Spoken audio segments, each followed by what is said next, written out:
Kita langsung saja melanjutkan hadis yang masih tersisa.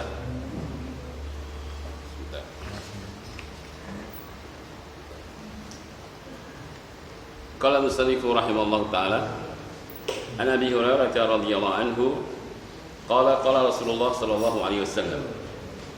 Jadi sahabat yang mulia Abdurrahman ibn Sahr, nama asli beliau yang teriwayatkan yang paling sahih, Abdurrahman ibn Sahr. Abu Hurairah mengambil kunyah dari nama kucing kecil. Hurairah berasal dari kata hirrah. Hirrah itu kucing, kalau Hurairah itu kucing kecil. Beliau berkunyah dengan nama kucing, maka hal itu tidak dilarang dan diperbolehkan. Tapi nama asli beliau Abdurrahman ibn Sahr. Dia berkata, kalau Rasulullah sallallahu alaihi wasallam, Nabi kita bersabda, "Thalathatun haqqun Allah aunuhum." Allah Rasulullah berkata, ada 3 manusia yang hak atau wajib atas Allah untuk menolong mereka. Ini 3 manusia ini pasti ditolong. Maka kalau Bapak Ibu berkaitan dengan 3 ini, tidak usah ragu, kalau Allah pasti akan menolongnya. Yang pertama, al-mukatab yuridu al-ada. Seorang budak yang ingin bebaskan dirinya, ingin menebus dirinya dari majikannya, ya, supaya merdeka, bisa beribadah kepada Allah dengan merdeka pula. Sehingga amalan yang agung ini akan mendatangkan pertolongan Allah Subhanahu wa taala. Kalau bisa dikiaskan, ya, kalau bisa dikiaskan ini, apapun yang kita terikat dengan sesuatu, bisa pekerjaan, bisa apapun, yang dengan keterikatan kita dengan sesuatu itu menghalangi kita dari ketaatan, misalnya kita nggak bisa sholat jamaah, misalkan kita nggak bisa taklim, misalkan. Tapi kalau kita keluar dari pekerjaan itu, anak istri kita makan apa, ya, ada suatu perusahaan yang anak buahnya itu nggak boleh sholat Jumat, ya. Kalau nggak salah itu yang dada itu apa itu, wah, tahu wah Pak, kenal bukan? Terus saya dibilangi sama teman saya, tuh wah itu anak buahnya yang boleh sholat Jumat. Ini keterikatan. Kalau bisa dikiaskan, kalau kita ingin bebaskan diri kita dari hal yang mengikat kita dari ketaatan, sehingga ada amal-amal yang agung dan penting kita nggak bisa lakukan, seperti sholat jamaah, sholat Jumat, taklim dan lainnya, karena terikat dengan suatu pekerjaan. Maka kalau kita ingin berusaha mungkin menabung, cari modal, ya, supaya kita bisa mandiri dan nggak terikat lagi dengan ini, ini hal yang insya Allah akan ditolong oleh Allah. Kalau boleh dikiaskan dengan ini, ya. Jadi kita usaha, saya kalau ikut kerja di sini terus saya nggak bisa Jumatan, ya. Saya nggak bisa taklim, saya nggak bisa sholat jamaah misalkan. Tapi kalau keluar anak saya juga butuh dana, saya belum punya kerjaan, dia nabung misalkan, atau dia cari kerjaan yang lain misalkan, berusaha yang mungkin nanti gaji lebih sedikit tapi lebih nyaman dan tenang. Nah, seperti itu kalau boleh dikiaskan, hal ini insya Allah akan mendapatkan pertolongan Allah Subhanahu wa taala. Yang kedua, al-mutazawwid yuridu al-afaf. Kelompok yang kedua yang Allah pasti menolong mereka adalah seorang laki-laki yang ingin menikah untuk menjaga kehormatan dirinya, untuk menjaga apa? Kehormatan diri, supaya nggak terjatuh ke dalam perzinahan dan yang lainnya. Maka ada orang seperti ini, insya Allah Allah akan memudahkan, memberikan pertolongan. Yang ketiga, al-mujahid fi sabilillah. Orang-orang yang berjihad di jalan Allah. Jihad ada 2, jihad bisilah, jihad bil hujjah. Jihad dengan silah, dengan senjata, ini belum waktunya. Di Indonesia ya, belum ada. Kalau ada ngaku jihad di Indonesia, jihad dengan siapa? Ya, di Indonesia belum ada jihad. Maka kita masuk pada jihad yang kedua, jihad bil hujjah, dengan argumen, dengan ilmu. Maka orang yang terlibat dalam ilmu itu semuanya jihad. Baik yang mengajarkan ilmu, yang belajar, itu semua dikategorikan jihad. Ya, dikategorikan apa? Jihad. Jadi kita segera berjihad. Kata Abu Darda radhiyallahu anhu, siapa yang mengatakan bahwa menuntut ilmu agama bukan bagian dari jihad, faqad naqasa aqluhu, maka dia telah lemah dan kurang akalnya. Karena belajar agama seperti ini bagian dari jihad fisabilillah. Kan kita ingin menjaga agama Allah dari kesesatan, dari penyimpangan. Kalau kita sudah punya hujjah, punya ilmu, kita bisa membantah orang-orang yang keliru, orang-orang yang sesat. Itu namanya hujjah, jihad dengan argumen. Dan ini lebih dibutuhkan di masa-masa sekarang. Munculnya munafikin, munculnya kelompok-kelompok sesat yang mereka menyebarkan pemahaman-pemahaman yang menyimpang dari agama ini. Kita pelajari agama dengan benar, kita punya hujjah dan argumen membantah orang-orang yang menyimpang. Ya, karena Rasulullah mengatakan nanti di akhir zaman akan muncul du'atun ala abwabi jahannam, muncul para dai-dai yang menyeru ke pintu jahannam. Apabila kalian mengikuti seruan mereka, maka kalian akan masuk neraka jahannam bersama mereka. Ya, akan muncul nanti para dai-dai. Dai kata Nabi, du'atun, para penyeru-penyeru, tapi ala abwabi jahannam. Hudzaifah karena takut dia tanya, sifhum lana ya Rasulullah, sifatkan kepada kami sifat dai-dai itu. Maksudnya kalau saya ketemu saya tahu, supaya saya bisa menjauhi. Kata Nabi, hum min jildatina, mereka dari kulit kita, dari bangsa kita, dari kaum muslimin. Sini agak kelihatan sebab dari kaum muslimin, dari kulit kita. Nabi katakan, wa yatakallamu bi asatina, dan kita dan dia bicara dengan lisan-lisan kita, dengan bahasa Arab. Mereka bisa bahasa Arab, mereka punya dalil juga, ayat hafal, Quran hafal, hadis hafal, tapi mereka menyuruh ke neraka jahanam. Kalau kita tidak punya ilmu, kita tidak akan bisa membantah mereka. Itulah jihad bil hujjah. Maka ini akan ditolak oleh Allah Subhanahu wa taala. Ada riwayat Ahlus Sunan, Sunan Abu Dawud, Sunan Tirmidzi, Sunan Ibnu Majah dan yang lainnya, kecuali Sunan Nasa'i. Kita lihat bagaimana Syekh menjelaskan hadis yang mulia ini. Dia membawakan dulu karena ketika ini berkaitan dengan infak ya. Kalau mukatab menginfaki dirinya dan yang lain-lainnya, akan beliau membahas Allah Ta'ala wadal munfikina bi khalaf al-ajin. Allah Subhanahu wa taala, kata beliau, menjanjikan orang-orang yang berinfak itu al-halaf, penggantinya. Jadi ini janji Allah. Ini maksudnya pengganti di mana? Di dunia. Ini bukan bicara masalah pahala. Ini bicara masalah orang yang berinfak, Allah menjanjikan janjinya diganti di dunia. Itu pasti. Cuma kita nggak tahu bagaimana cara Allah mengembalikan ya, kita nggak ngerti. Dan juga nggak diberitahu sama Allah. Tapi mesti ini janji Allah. Ya. Ma anfaqtu min syai'in wa huwa yukhlifuhu, kata Allah. Apapun yang kalian infakkan, ingat dia yang pasti ganti. Ini janji Allah ya. Ma anfaqtu min syai'in, apapun yang kalian infakkan, kecil, sedang atau besar, ingat dia pasti mengganti. Jadi Allah menjanjikan orang-orang yang berinfak gantinya al-ajil, segera di dunia. Ini belum bicara masalah pahala, kalau pahala lain lagi. Jadi orang yang berinfak itu di dunia langsung diganti oleh Allah. Adapun pahalanya tidak dibicarakan di sini. Tapi gantinya disebutkan. Infak secara mutlak ya, penyebutan secara mutlak. Wahya tansarifu ila nafaqati allati yuhibbuha Allah. Infak atau sedekah yang dimaksud adalah mengarahkan ya nafkah-nafkah itu kepada apa yang dicintai oleh Allah. Jadi dikatakan nafkah atau dikatakan infak kalau kita keluarkan untuk hal yang dicintai oleh Allah. Kalau bukan dikatakan apa? Sedekah. Ya. Kenapa? Li'anna wa'duhu bi khalaq min babi thawab alladhi la yakunu illa ala ma yuhibbuhu Allah.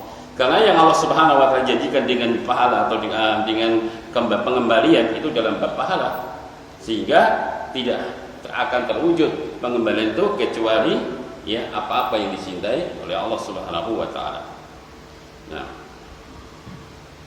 amal nafaqat fil umuri allati la yuhibbuha Allah, adapun nafkah-nafkah, sedekah-sedekah yang dikeluarkan hal yang tidak dicintai oleh Allah, ya, imma fil ma'asi, keluar untuk maksiat.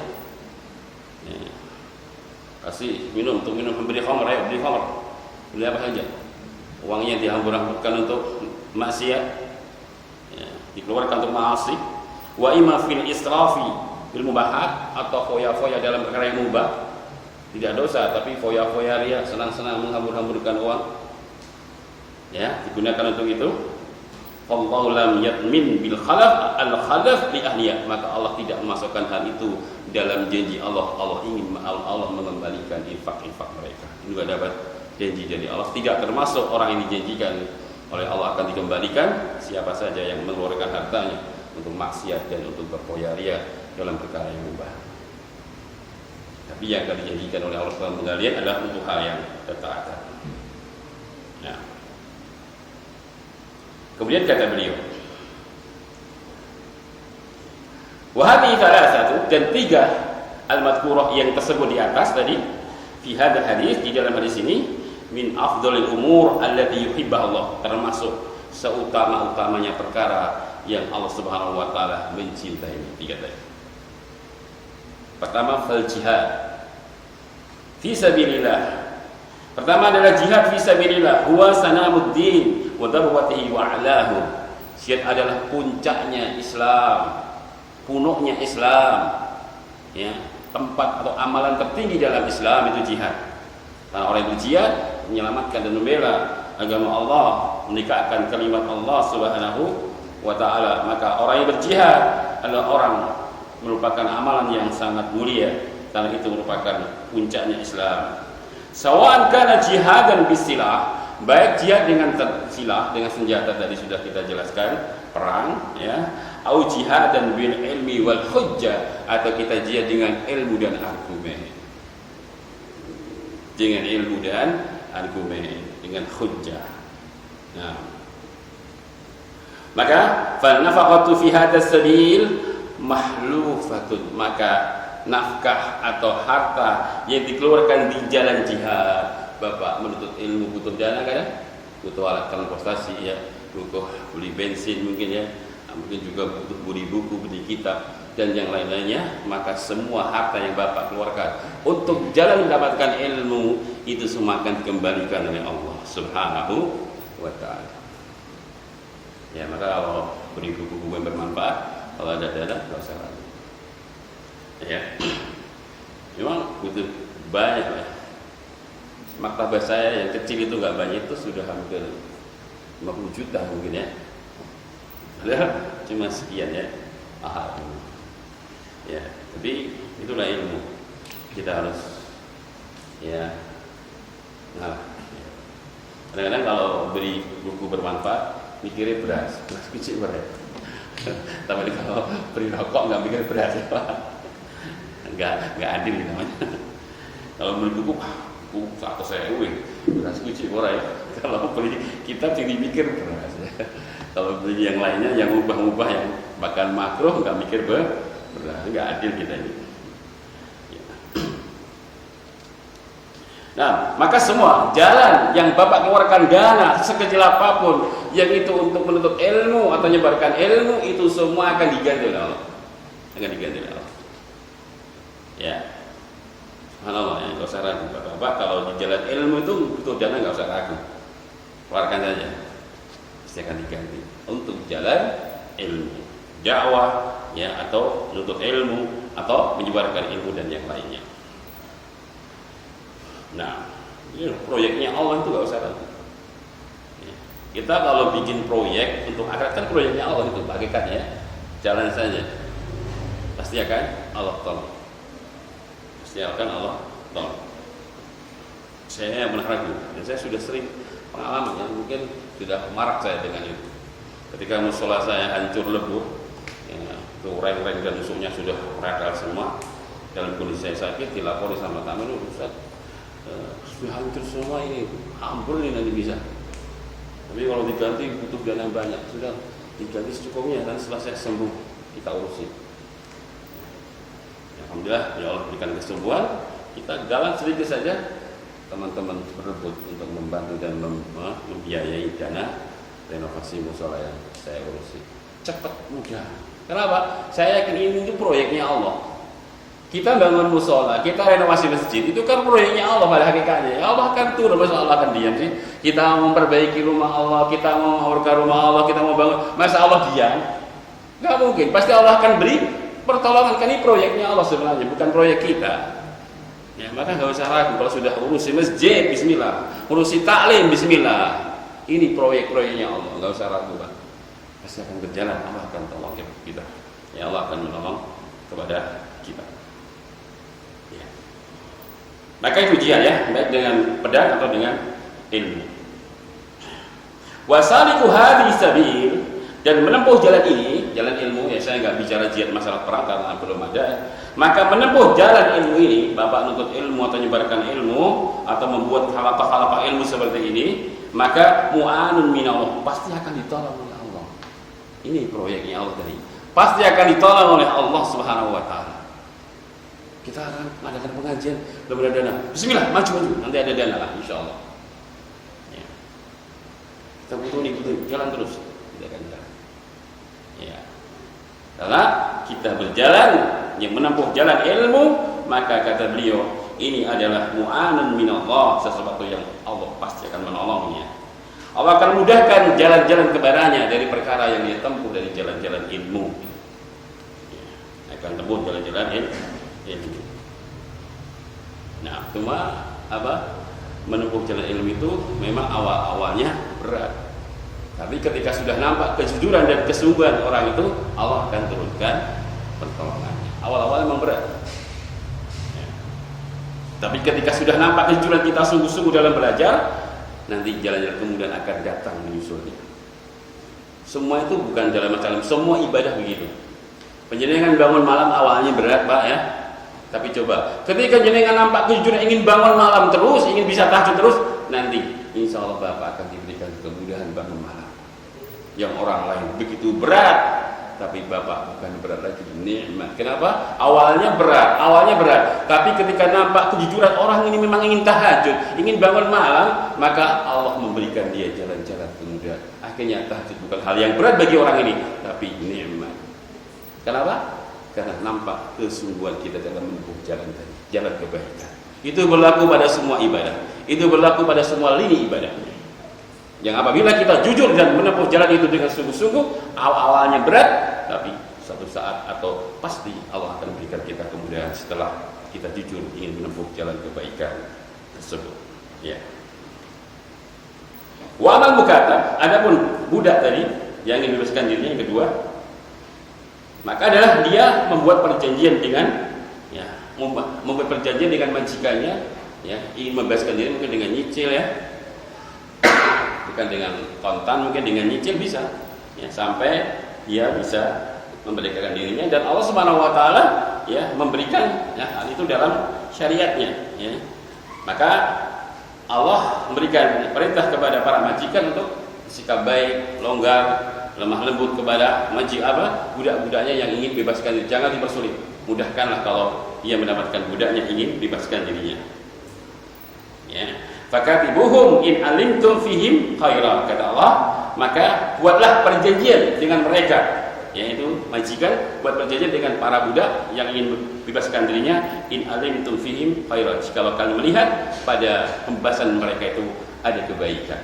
Orang ini nampaknya ingin betul jadi baik, maka perjanjian, oh ya sudah kamu nanti bayar sekian dan yang lain ya.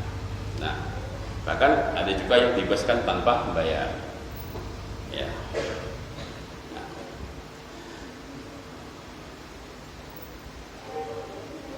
Kemudian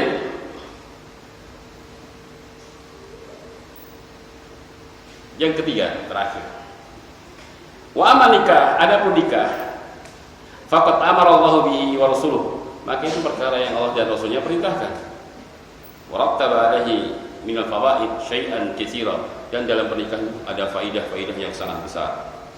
Itu merupakan sunnah Rasul. Awalullah, pasti Allah akan menolongnya. Karena orang yang menikah imtithal amrillah wa rasulih, dia telah melaksanakan perintah Allah dan Rasulnya. Itulah sunnahnya para nabi dan para mursalin. Maka tidak ada orang Islam yang niat membujang sampai mati ya, tidak ada. Saya nggak mau nikah, takut ganggu ya, ibadah saya, nggak boleh. Karena nikah itu adalah sunnah Nabi. Man raghiba an sunnati falaysa minni, siapa yang benci sunnahku bukan dari umatku. Dan nikah itu tidak menghalangi ibadah. Nikah tidak menghalangi ibadah. Bahkan nikah ibadah yang paling panjang ya. Paling panjang itu ibadahnya apa? nikah. Nanti kita jelaskan keutamaannya. Wa fihi, di antara faidah-faidah nikah disebutkan oleh beliau, tahsinul farz, bisa menjaga kemaluan. Bisa menjaga kemaluan.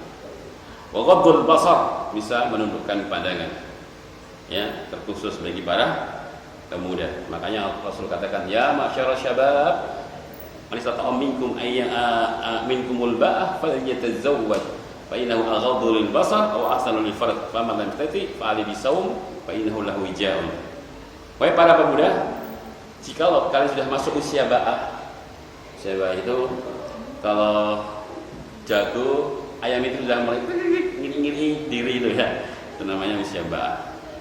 Sudah mulai muncul keinginan-keinginan nikah, itu usia ba'ah.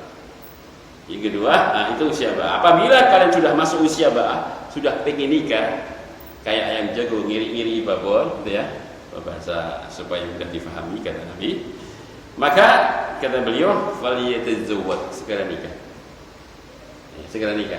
Ustaz, gaji saya baru 1,5 juta. Emang kenapa? Ya itu 1,5 juta itu, kalau untuk saya sendiri saja, hari ke-20 sudah kasbon saya. Mesti kasbon saya. 1,5 juta itu hanya cukup untuk hidup 20 hari. Setelah itu saya mesti utang, kas. Kalau saya tambah 1 istri, mungkin 10 hari saya kasbon. Itu kan hitungan sampai ya. Itu kan matematika panjenengan ya. Matematika kita nggak bisa disamakan dengan matematika Allah ya. Warak saya Pak kalau masalah itu ya. Ya, masalah uji dengan ekonomi itu sudah warak saya. Semua sudah kenyang ya. Sehingga punya banyak pengalaman kalau masalah diuji dengan itu. Di ekonomi sebab matematika ini nggak benar ya. Sudah nikah saja. Ini Allah akan dijikan apa tadi?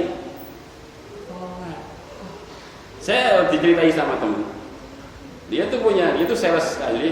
Saya punya teman kerjanya semua sales kayu. Di antara sales itu banyaknya yang bujang. Ada satu yang sudah nikah. Iya, nalar itu yang sudah nikah. Yang bujang itu angin banget Pak Yuni. Yang sudah nikah itu nawake laku. Sales yang sudah nikah lancar jaya.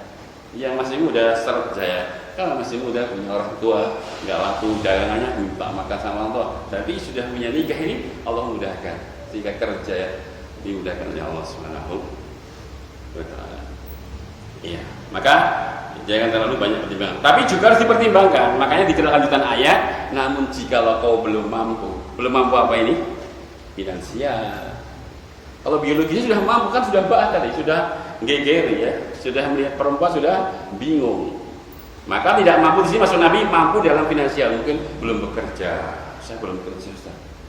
Saya belum berani melamar wanita. Ini tanya orang tuanya, kau kerja apa? Pengusaha. Usaha apa? Orang yang selalu berusaha. Ini belum bekerja. Ini jangan dulu kita. Nekat Ustaz. Ini hadisnya. Enggak boleh. Nabi apa mengatakan? Kalau kau belum mampu, maka puasa kan begitu ya. Nabi mengatakan nekat gitu enggak? Nabi katakan apa? Jikalau kau belum mampu, kau puasa ya. Karena puasa itu bisa menahan syahwatmu. Nabi katakan, kalau kau belum mampu, nekat. Enggak. Ini kan kita ya. Tapi ada pertimbangan pula kalau memang belum punya kerjaan ya. Itu ya jangan nekat ya. Nabi puasa sehat. Karena puasa akan bisa menurunkan syahwat. Itu maksudnya. Jadi pertimbangannya juga ada, tapi juga jangan terlalu nemen ya. Karena pasti nanti di belakang pernikahan akan banyak pertolongan Allah Subhanahu wa Ta'ala.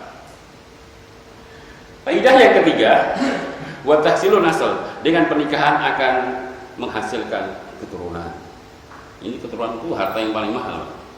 Bayangkan kalau seorang punya anak, punya cucu, amal cucunya kemarin sudah kita bahas, amal anak-anaknya itu akan mendapatkan pula amal soleh kepada kedua orang tuanya ya.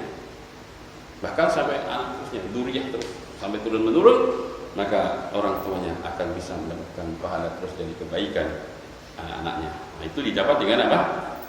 Nikah, ya, dapat dengan nikah. Wa infaqu ala zaujah, dan juga dengan nikah kita akan terus dapat sedekah rutin, ya. Kita bisa memberikan nafkah kepada zaujah, istri dan anak kita. Itu sudah wajib dapat pahala terus setiap hari, jenengan sudah bisa sedekah. Walaupun nggak bisa sedekah di luar, tapi dengan nikah punya anak dan istri, setiap hari panjenengan sudah bisa dapat nafkah atau pahala sedekah. Nafkah dari ya. Rasulullah mengatakan, "Lau anfaqa nafaqatan tabtagi biha wajhallah ila ucita alaik hatta ma taj'alu fi imra'at." Tidaklah seorang suami berikan satu nafkah kepada keluarganya kecuali kau akan diberikan pahala dengan niatan ingin mencari wajah Allah, kau akan diberikan pahala sampai yang kau masukkan ke mulut istri Anda. Kata Nabi apa? Sampai yang kau masukkan ke mulut istri Anda. Maksudnya bahasa kinayah, apa yang kita berikan makan kepada istri dan anak kita, itu semua kata Nabi dinilai sedekah. Mana ya? Yang sudah nikah 30 tahun sedekahnya berapa itu, Pak? Nggak bisa dihitung ya. Tapi tadi syaratnya apa? Tabtagi biha wajah Allah. Memberikan nafkah itu untuk mencari wajah Allah, harus ada niat untuk sedekah. Ya, jangan niat cari keridhaan istri. Ya. Tapi ketika memberikan nafkah, niatnya cari ridha Allah, jangan cari ridhonya istrinya. Itu bisa salah nanti. Tapi carilah keridhaan Allah. Illa ujirta alaih hatta matajalu fi firmatik, maka kau akan diberikan pahala sampai yang kau masukkan ke mulut istri kalian. Luar biasa ini keutamaannya. Dan jangan dikira infak kepada keluarga itu infak ringan, tidak, infak besar. Rasulullah dalam riwayat yang lain mengatakan, dinar anfaqtau fi sabilillah, dinar anfaqtau ala fuqara al-raqabah, dinar tasaddaqta ala fuqara, dinar anfaqtau ala ahlik fa afdalul ajr, dinar anfaqtahu ala ahlik. Tapi kita berkata, mata uang yang kau belanjakan di jalan Allah, mata uang yang kau gunakan bebaskan budak, mata uang yang kau sedekahkan kepada fuqara dan masakin, yang keempat, mata uang yang kau belanjakan kepada keluargamu, maka yang paling besarnya pahala mata uang yang kau sedekahkan kepada keluargamu. Ya, pahalanya bukan pahala apa? Kecil. Kadang-kadang kita sering salah ya. Kalau kita kasih orang fakir 100.000, kita merasa ibadah. Tapi kalau kita kasih uang 1.000 kepada anak kita atau istri kita, kita tidak merasa ibadah. Salah. Ya. Makanya disebutkan Nabi dalam riwayat yang lain, kalau kita telantarkan mereka, kita dosa. Kafa bil mar'i ya isman an yudayyi man yakut. Cukuplah seorang suami memvonis dosa kapan? Manakala dia menelantarkan orang-orang yang menjadi tanggungan makanan. Jadi kalau anak kita, istri kita telantarkan, kita dosa. Divonis apa? Dosa. Ya, Rasul mengatakan, wabda' liman ta'ul, mulailah dari apa yang menjadi tanggungan makanan. Jadi mulai kebaikan itu awalnya dari keluarga. Jangan mau jadi orang yang lemah lembut dulu kepada anak istri. Jangan mau orang jadi dermawan dulu kepada anak dan istri. Jangan mau jadi orang yang baik, maka baik dulu kepada mereka. Karena kebaikan kita kepada mereka itu kebaikan yang nggak bisa basa-basi. Karena tiap hari ketemu, Pak. Kita berbuat baik kepada istri kita. Kita mengetahui segala kekurangannya. Kita akan ngerti kekurangan istri kita. Orang hidup sudah bertahun-tahun. Tapi bersama dengan itu kita terus berbuat baik kepada mereka. Berarti kan kebaikannya nggak basa-basi, ya kan? Beda kalau berbuat baik dengan saya misalnya. Jangan ketemu saya setengah jam saja. Ya, tidak setiap hari ketemu kan? Tapi kalau berbaik pada anak istri, berarti memang dia orang yang betul-betul baik. Jadi dengan segala kekurangan kita tahu, tapi kita terus berbuat kebaikan kepada mereka. Makanya kata Nabi, khairukum li ahlikum wa ana khairi min ahli. Sebaik-baiknya kalian, orang yang paling baik dengan keluarga kalian. Akulah orang yang paling baik dengan keluarga saya. Ini keluar kebaikan dengan perlu kebaikan yang nggak bisa basa-basi. Ya, makanya kalau bapak ibu di rumah itu jenengan mesti gak bisa basa-basi. Kalau di depan teman-teman mau kentut banter malu ya. Tapi kalau yang rumah di depan istri dua jadi nggak malu ya. Kalau di jalan kan kalau berjumpa sama teman-teman mau ketemu aja, mau mengeluarkannya takut ya, malu. Tapi kalau di depan istri malu nggak? Cuek gitu ya. Nggak basa-basi ya. Ya itulah akhlak kita. Kalau kita ingin ngoreksi akhlak kita, tanya aja istri, sebenarnya selama ini gimana Mas ketahui suami baik gak sih akhlaknya? Baik Pak, cuma itu yang ngentut kurang sopan. Ya, Masya Allah. Kita yang paling tahu akhlak kita itu istri kita, karena setiap hari dia ngerti dalam kondisi apa, ya kan? Di luar kita nggak berani pakai kaos oblong ya. Di rumah kaos oblong bolong 12 dipakai nggak malu terima istri ya. Itulah penampilan kita yang sejati itu di depan istri. Makanya kalau kita baik, ya dia orang baik. Makanya Nabi, khairukum li ahlikum wa ana khairul ahli. Sebaiknya kalian orang yang paling baik dengan keluarga kalian, dan akulah orang yang paling baik dengan keluarga saya. Makanya mulailah semua kebaikan Bapak Ibu dari istri dan anak kita. Mau jadi dermawan, awali dermawan dengan anak kita, istri kita, latihan dermawan, baru menempel dermawan. Jangan sampai nanti di rumah bahkan yang minta ampun, di luar dikenal dermawan.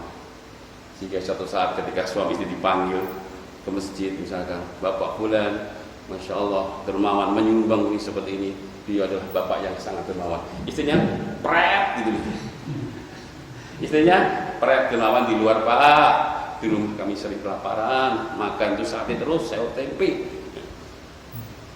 Istrinya kan gitu ya, karena suaminya didermawankan di luar dan di rumah ya seperti itu. Bakhilnya minta ampun, jangan sampai terjadi seperti itu. Di luar bapak ini Masya Allah dikenal dengan kelemah lembutannya, tutur katanya begitu santun dan bagus, pura senyum. Istrinya pret, di rumah kayak macan kelaparan, ya, marah-marah terus, murka durja terus. Di luar disebut-sebut sebagai apa? Orang yang terkenal dengan lemah lembut. Berarti selama ini dia basa-basi. Gimana? Ya maka marilah kita mengawali kebaikan kita apapun jadi keluarga kita. Dermawan, yang dulu dermawan kepada istri. Jadi Masya Allah ada rezeki tambah ini, saya kasih tambah uang belanja ya. Biasanya 100.000, ini saya kasih bonus 50.000. Alhamdulillah rezeki lancar. Nah itu baru ada sisa, orang lain silakan. Itu banyak orang benar dia orang yang baik. Ya, jangan kalau dapat rezeki ya disimpan nggak dikadang. Ya pas sepi ngomong terus. Pas banyak lancar jaya rezekinya gimana Pak? Ya nggak jujur, tapi ketika sepi, Masya Allah sambatnya luar biasa. Jangan sampai terjadi seperti itu. Sudah waktu. Sedikit lagi ya. Kemudian fa'inal abda idza anfaqa ala ahli, maka sesungguhnya seorang hamba apabila dia nafkahkan kepada keluarganya, nafaqatan yahtasibuha, yang dia keluarkan satu nafkah dengan berharap pahala Allah, kana lahu ajr, maka dia pantas dan diberikan pahala oleh Allah Subhanahu wa taala. Tapi dengan niatan yang saya katakannya, innaka la tunfiqu nafaqatan tabtagi biha wajh Allah ila urjita alaik hatta matanjalu fi fibratik. Tidaklah seorang suami memberikan satu nafkah dengan niat dia ingin mencari wajah dan ridhonya Allah. Jangan cari ridhonya istri, rugi Pak, rugi. Istri itu bisa balas apa sih? Ya, jangan. Kadang-kadang ada suami sering memberi sesuatu ternyata niatnya cari ridhonya istrinya. Ini kerugian. Mungkin supaya istrinya selalu sayang, mungkin istrinya agar apa? Ya, mungkin nggak. Oh iya niatannya kurang baik. Bapak biasanya bapak kasih sebulan 1 juta, ini kok 3 juta ya Pak? Nggak apa-apa nih. Besok lagi 3 juta. Bapak ini nggak apa-apa nih. Di bulan ketiga, saya kayaknya mau pengen nikah lagi. Oh ini salah. Jadi nggak negatif mau nikah lagi. Ini punya tujuan ya seperti ini. Naudzubillah. Ya. Kalian tidak ngapusi bujuni ya. Karena ternyata selama ini dinaikkan gaji, bapak mau kawin lagi. Ya Allah Pak, ya. Niatnya salah. Cari ridho Allah Subhanahu wa taala. Jangan cari ridhonya istri. Istri itu bisa membalas apa? Tapi Allah Taala memberikan pahala. Wa hasanat indallah, dan kebaikan-kebaikan ada di sisi Allah Subhanahu wa taala. Sawa'an kanat ma'kulan, baik dia memberikan makan, ya. Masruban, minuman, memberikan minuman, wa malbusan, baju, celana, pakaian, wal musta'milan fil hawaij kullaha, dan semua yang menjadi kebutuhan keluarganya ya, mungkin BSPP atau yang lainnya, semua yang jadi kebutuhan anak istrinya dia cukupi semuanya ya, maka kulluha khairul lil abad, itu semua menjadi kebaikan dan Allah berikan kebaikan kepada hamba tersebut. Wa hasanatun jariyah, bahkan kebaikannya jariyah, mengalir terus. Subhanallah. Jadi kan meninggal dunia apa yang jenengan nafkahkan masih dimanfaatkan anak istri jenengan dapat terus pahala jariah. Mungkin dulu pernah berikan motor untuk anak sekolah, berikan motor untuk istrinya, maka sepanjang motor yang bapak berikan kepada anak istri itu masih dipakai terus untuk kegiatan kebaikan, suaminya meninggal, jariah, mengalir terus, mengalir terus. Ya, jariah. Jangan dikira jariah cuma kemarin ya, ternyata memberikan ya kecukupan kepada anak istri itu bisa pula menjadi jariah. Mengajarkan ilmu anak kita kebaikan, anaknya ngamalkan, jariah terus di alam barzahnya, orang tua akan terus mendapatkan pahala. Ya. Nah, sudah adanya. Ya. Kemudian bahwa afdalu min nawafil al ibadati naqisah al qasirah, dan itu merupakan